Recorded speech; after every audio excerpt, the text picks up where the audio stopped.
Susan Adam was a 42-year-old woman who enjoyed the outdoors with her husband, Tom. Though Susan was not as experienced an outdoors person as her husband, she was excited about a camping trip to a wilderness area near Battle Lake at the Idaho-Montana border. Susan and Tom spent months researching and planning the trip and hired a tour company to help them explore.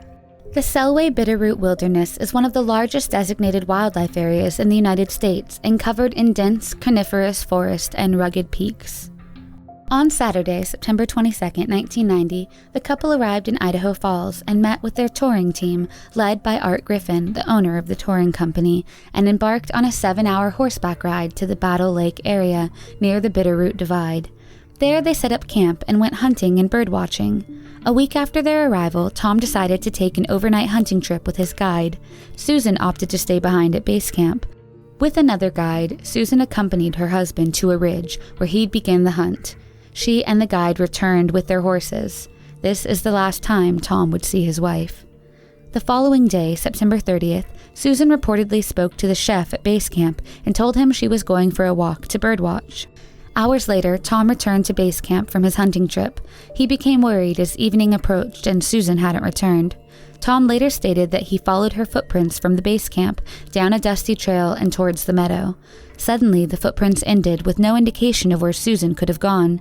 In a statement to the police, he wrote, quote, "I followed the footprints to a place about 20 yards from the meadow, where the tracks stopped." The tour guides and Tom searched for Susan all night and the next morning, and they sent a guide to town to alert the authorities. Tom worked for the governor of Texas and was able to send a request to the National Guard to free up helicopters for the search. A thorough air and ground search commenced throughout the area. Sheriff Randy Baldwin was impassioned by the search, and he even went on a hunger strike in solidarity with Susan, with others citing that, quote, "Baldwin figured if Susan was out there hungry, he would be too." By Tuesday, snow and cold had grimly halted the search. Chances of Susan's survival had diminished to nearly zero, and the search was shut down for the winter. In July of 1991, the search began again, this time using dogs and trackers to try and locate Susan's remains. The search was intensive as searchers walked at arm's length of each other, scanning every meter of the surrounding acres of wilderness for evidence or remains. Some possible tracks were found indicating a person had suffered an injury, but no other evidence was recovered. Sheriff Baldwin said, quote, "I believe that Susan Adams' remains are still in that area, but feel that any future organized search would not be effective in locating her remains." No further evidence has been located, and Susan remains missing. Theories include that she got lost or injured. A psychic predicted that she had fallen off of a cliff and sustained head injuries. There is a strong possibility in this rugged wilderness, however, that Susan had not even intended to go on a hike. Most believe she was simply walking to the nearby meadow to watch birds. Foul play suspects include the chef at base camp, who was the last person to see Susan alive. He could have disposed of her body, explaining why no remains were found. Others suspect her husband, Tom, saying he went searching for her in the meadow and might have killed her in an altercation. No evidence of an attack was found by searchers. A wild animal attack would also be a possibility, but no signs of blood or clothing were ever found. Susan's family is still waiting for closure.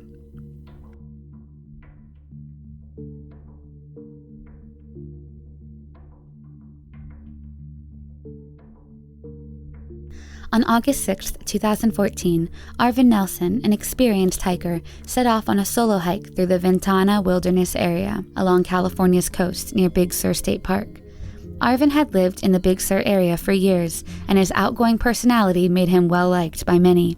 His friends attested to Arvin's familiarity with the surrounding area and his skills as a long-distance hiker. A friend dropped Arvin off at China Camp, a base camp high and deep in the forest where he started his hike. Carrying food and water to last a week, he hiked towards the eastern side of the Ventana Wilderness, near Pine Ridge Trail, an area he had never visited before. The trail was 23 miles at an elevation of 5,500 feet, an easy trek for an experienced hiker like Arvin. Arvin's friends expected him to arrive at Big Sur Station by August 14th. On August 5th, Arvin happened upon an isolated cabin deep in the forest. He heard music coming from inside, so he approached. There he met Jack English and his son, Dennis, who had been playing a guitar. They had been living in that cabin for 13 years. Reportedly, they spent 2 days together, playing music and taking nearby hikes. On August 8th, the father and son were picked up by a helicopter, and Arvin saw them off. Arvin told Dennis, the son, that he planned on staying another day before hiking the 11 miles to Sky's Hot Springs on Sunday, August 10th. This was the last time Arvin was ever seen. Sky's is a popular camp and a 10-mile hike from Big Sur Station where Arvin had planned to end his trek. The trail is considered strenuous and takes about 6 hours of hiking. The trail goes up and down in elevation considerably, and to arrive at the camp, one must cross the Big Sur River several times. On top of this, it was a particularly hot and dry day, and the trail has been described as having little shade.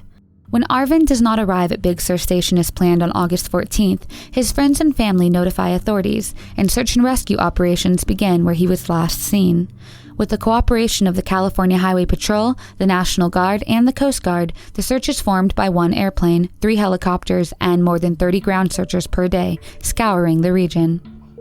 Arvin had plenty of gear and food with him, so authorities continued the search for 8 days because his chances of survival were higher. At the very least, they expected to find some of his belongings as clues to where he had gone. To this day, not a single sign of Arvin has ever been found. The search was shut down, and friends of Arvin gathered to lament and memorialize him. One friend said, quote, "He's the most open, friendly, and enthusiastic person in Big Sur. Truly." According to Arvin's friends, there are many rough, backcountry people operating in the Ventana wilderness, and it's possible he could have stumbled upon illegal cannabis growers or survivalists and was killed in an altercation. Another theory is that his disappearance could have been racially motivated, as Arvin was African American. Others theorize that something may have happened at Jack English's cabin. Some say the cabin could have been targeted by thieves, as Jack English had been making violin bows worth more than $2,000 each. Others have considered suicide, but friends refute this, saying Arvin had no depression or suicidal tendencies and was positive and an outgoing person. No one will ever know how Arvin Nelson disappeared in the Ventana wilderness without a single trace, but family and friends hold out hope that one day the mystery will be solved.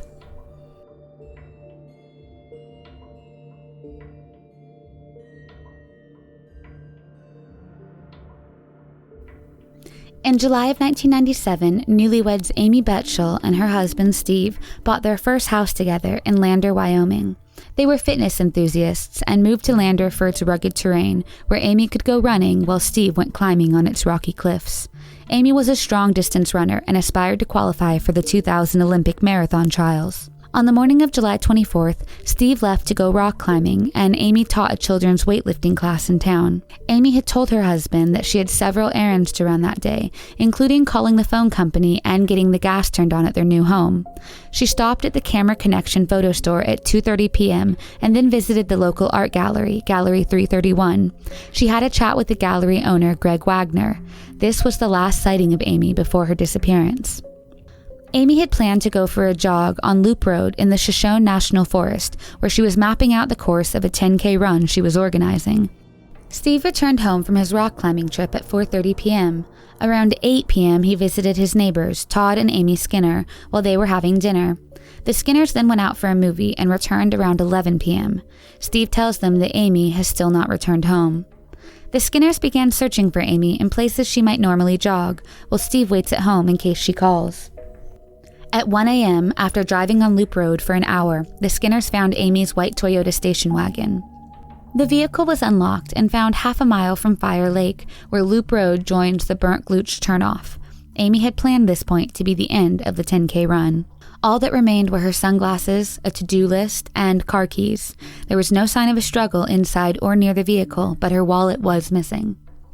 By the next morning, the search had expanded to over 100 volunteers, utilizing ATVs, dogs, and dirt bikes to search for Amy. On the day after, horses and helicopters joined the search. The search area was expanded to a 30-mile radius, but they found no trace of her. Only a single footprint similar to her sneaker was found on Loop Road, but was lost before police could retrieve it. The search was called off after 8 relentless days of searching. At first, investigators suspected that Amy had become injured in the wilderness or attacked by an animal, but no evidence of blood, body parts, or torn clothing was ever found. Upon searching the couple's property, investigators turned up some disturbing poetry and journals written by Steve. Some of them described violence towards women, and specifically Amy. When questioned, Steve got a lawyer and refused to take a polygraph test. This made investigators, the residents of Leander, and the media grow very suspicious of Steve. However, Steve had an alibi. He was with friend and mountain athlete Sam Leitner, scouting a new climbing spot in the mountains above Dubois. He had brought their dog, Johns, with them.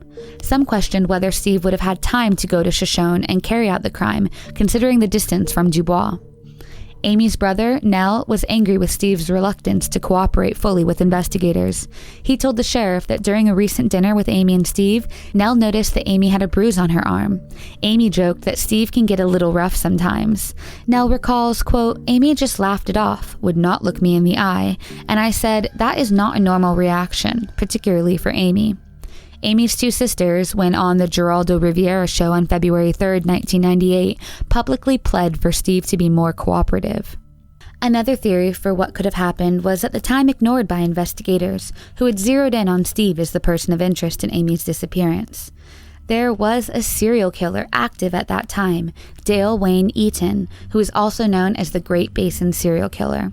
His brother, Richard Eaton, tipped off the sheriff's office that Dale had been camping at the Burnt Gulch area at the time of Amy's disappearance. Amy had been marking her 10K running route along some of the Eaton brothers' favorite elk hunting and trout fishing spots. Dale was known for cleverly disposing of bodies, so that's why Amy might have never been found. Dale's mental health has diminished while on death row, so we may never know if he had anything to do with Amy's disappearance.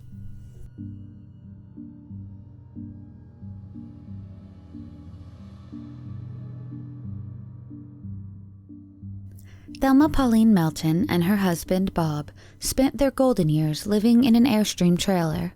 They would spend several months in the Airstream trailer before returning to their Jacksonville home every winter. In 1981, Polly and Bob parked their trailer at the base of the North Carolina side of the Great Smoky Mountains. There they rented a private campsite with about 10 other couples.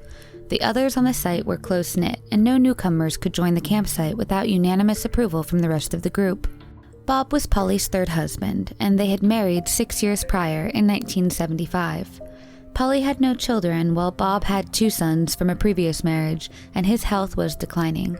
On the 25th of September, Thelma cooked some food for her and Bob to eat later that day, and then left to hike up in the Deep Creek Trail with 2 of her friends, Red and Trula.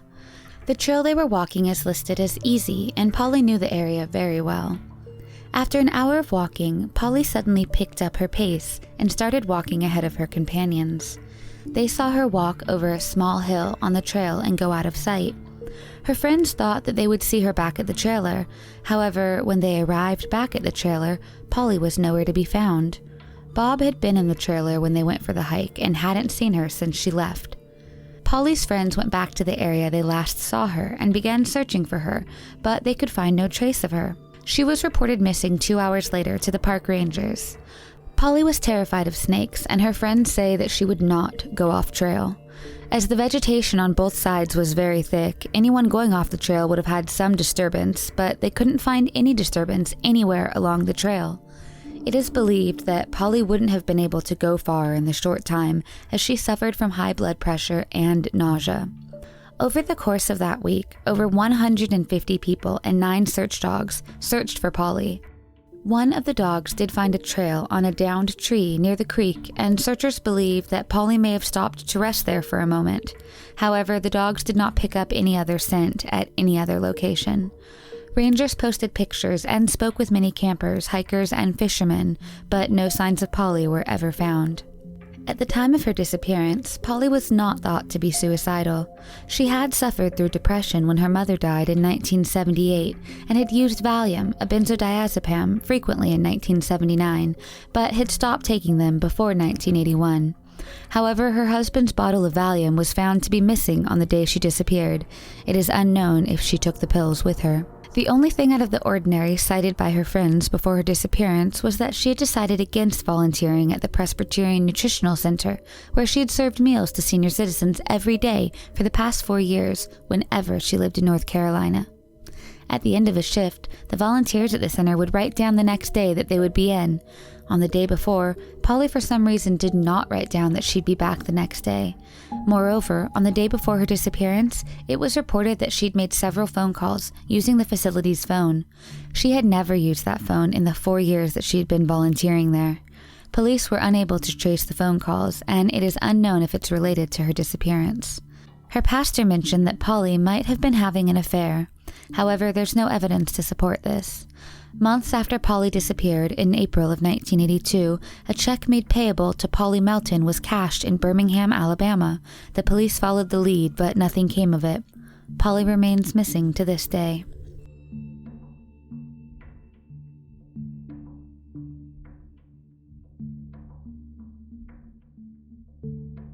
Everett Ruess was born in California on March 28, 1914, to Stella and Christopher Ruess.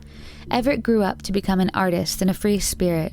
He had begun writing, sketching, and clay modeling at a very young age. Everett was enamored by nature, and starting in 1931, at the young age of 16, he set on solo hiking trips by horse and burro through Arizona, New Mexico, Utah, and Colorado. He wrote about his experiences, views, and people he met along the way. In 1934, he worked with University of California archaeologists near Kayenta and took part in a Hopi religious ceremony, as well as learned to speak Navajo. He sold a few prints and watercolors to pay for his travels, but he depended mostly on his parents for support. On November 20th, 1934, Everett traveled alone into the Utah desert out of Escalante, taking 2 burros as pack animals. Before leaving, he told his parents that he would be unreachable for 2 to 3 months. He never returned. After 3 months of not hearing anything from him, his parents began to get worried. They sent a letter to the post office of Escalante, Utah, on February 7, 1935. The commissioner of Garfield County saw the letter and decided to organize a search party.